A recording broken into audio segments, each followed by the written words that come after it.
मध्य प्रदेश की 5 बड़ी खबरें। चुनावी समर में डूबे मध्य प्रदेश में भारतीय जनता पार्टी का प्रचार करने के लिए रविवार को प्रधानमंत्री नरेंद्र मोदी ने खंडवा का दौरा किया है। यहां एक आम सभा को संबोधित करते हुए पीएम मोदी ने कांग्रेस पार्टी पर जमकर हमला बोला। सभा के दौरान प्रधानमंत्री मोदी ने मंच से जनता को संबोधित करते हुए कहा कि आप चाहते हैं कि हिंदुस्तान को टॉप 10 में लाए, लेकिन कांग्रेस ने मध्य प्रदेश को बीमारू राज्य बनाकर रख दिया। कांग्रेस ने इस गड्ढे में डाल दिया था जिसे बीजेपी ने निकाला है और इसलिए अब एमपी को कांग्रेस के चंगुल से बचाना है। पीएम मोदी ने कहा है कि कांग्रेस यहां सरकार बनाने के लिए इसलिए छटपटा रही है क्योंकि कांग्रेस एमपी में सरकार बनाकर एटीएम बनाना चाहती है ताकि लोकसभा चुनाव में यहां से वो ट्रैक्टर भर भर के लूट सके और कांग्रेस हर राज्य में इसी तरह लूट करना चाहती है। मध्य प्रदेश के मुख्यमंत्री शिवराज सिंह चौहान चुनावी समर में अब तक मुख्य विरोधी दल कांग्रेस और उसके नेताओं पर ही हमलावर थे। अब मुख्यमंत्री के हमलों की दशा विपक्षी दलों के इंडिया गठबंधन की ओर ही मुड़ गई। दरअसल राष्ट्रीय पटल पर इंडिया गठबंधन की डोर से बंधे कई राजनीतिक दल मध्य प्रदेश और राजस्थान के चुनाव में अलग अलग उतरकर अपनी किस्मत आजमा रहे हैं। समाजवादी पार्टी, आम आदमी पार्टी और जनता दल यूनाइटेड यू तो राष्ट्रीय स्तर पर इंडिया गठबंधन के तहत कांग्रेस के सहयोगी दल है। ऐसे में अब शिवराज सिंह चौहान ने इनको आड़े हाथों लिया है। साथ ही साथ शिवराज ने विरोध किया है कि इस आग को हवा देते हुए तेज करने की कोशिश की, जिसकी लपटें इंडिया गठबंधन को भी नुकसान पहुंचा सकती है। शिवराज सिंह चौहान ने कहा है कि समाजवादी पार्टी भी है, आम आदमी पार्टी भी है, दिल्ली में इनकी दोस्ती है और राज्यों में इनके बीच कुश्ती चल रही है।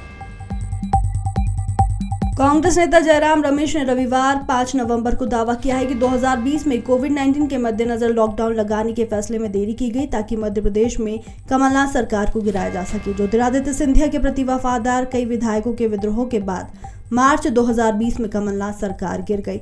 ऐसे शिवराज सिंह चौहान के नेतृत्व में बीजेपी की सत्ता में वापसी का रास्ता साफ हो गया। केंद्र सरकार द्वारा मार्च 2020 के उत्तरार्ध में पूरे देश में लॉकडाउन लागू किया गया था। रमेश ने आरोप लगाया है कि कोविड-19 महामारी के दौरान लॉकडाउन सही समय पर लागू नहीं किया गया और मध्य प्रदेश में हमारी सरकार गिर जाए, यह सुनिश्चित करने के लिए इसे 10 दिन टाला गया। एक साजिश थी, गद्दारों की कमी नहीं है। उन्होंने यहां संवाददाता सम्मेलन में कहा कि लोग मध्य प्रदेश में बीजेपी शासन से तंग आ चुके हैं और वे 17 नवंबर के विधानसभा चुनाव में कांग्रेस को सत्ता में लाएंगे। मध्य प्रदेश विधानसभा चुनाव के बीच में बीजेपी लगातार कांग्रेस पर हमलावर नजर आ रही है। रविवार को इंदौर में केंद्रीय मंत्री पीयूष गोयल ने पत्रकारों से बातचीत करते हुए कहा है कि कमलनाथ और कांग्रेस पर जमकर हमला बोला। इस दौरान पीयूष गोयल ने आरोप लगाते हुए कहा है कि कमलनाथ ने केंद्रीय उद्योग मंत्री रहते हुए स्पेशल इकोनॉमिक जोन खत्म किया। हमने जो प्लानिंग बनाई थी, करीब 500 से ज्यादा इकोनॉमिक जोन बनाए हैं। इस योजना को कांग्रेस सरकार ने ध्वस्त कर दिया।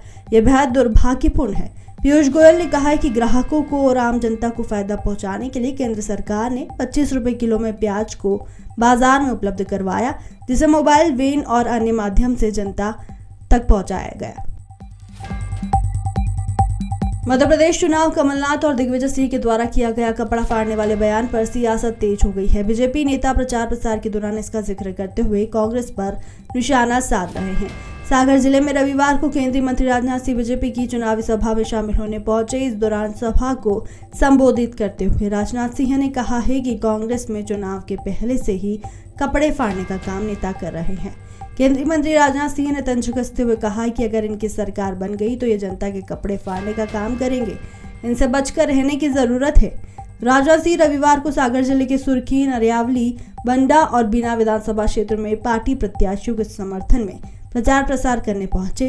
इस दौरान उन्होंने जनसभा को संबोधित भी किया। उन्होंने कमलनाथ पर निशाना साधते हुए कहा कि यदि उनके लिए जनता के प्रति हमदर्दी थी तो फिर सरकार बन जाने पर जनता के लिए वादे पूरे क्यों नहीं किए।